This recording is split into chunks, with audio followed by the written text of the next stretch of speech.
지난 1월 광주에서 일어난 아파트 붕괴 사고는 사실상 인재였습니다. 특히 눈이 오고 비가 올 때도 콘크리트를 완전히 굳을 새도 없이 계속 부어댔던 게 문제 가운데 하나였습니다. 그런데 아직도 이렇게 하고 있는 또 다른 공사 현장들을 저희 취재진이 포착했습니다. 백희영 기자입니다. 눈이 쏟아지는데 콘크리트 타설 공사가 한참입니다. 강도도 발현이 안 되고 아주 안 좋은 거예요. 눈이 닿지 않도록 해줘야 되고 그다음에 안에서는 보온을 해줘야 되는 거거든요. 전혀 보이지 않잖아요. 해당 공사가 진행된 건 광주 아파트가 무너진 지 불과 일주일 만이었습니다.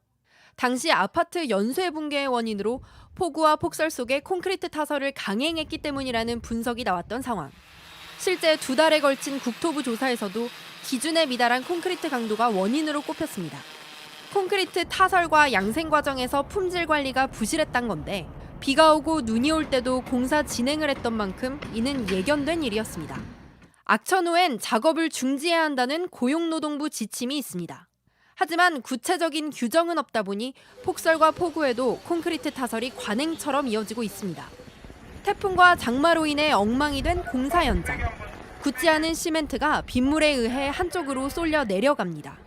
제대로 된 배수 시설도 마련하지 않아 빗물에 시멘트는 다 쓸려 내려가고 자재만 남았습니다. 저건 진짜 문제가 많죠. 타설한 지 얼마 되지도 않고 폭우가 많이 왔을 때 저거 그냥 내버려두면 콘크리트도 많이 씻겨나가고 이미 남아있는 콘크리트 질도 좋다고 얘기할 수 없어요. 건설사들이 악천 후에서도 콘크리트 타설을 멈추지 않고 있는 건 비용 절감과 공기 단축 때문입니다. 전문가들은 건설사들이 비용 절감을 최우선하지 않도록 관련 법적 책임을 강화해야 한다고 지적합니다. JTBC 백희연입니다.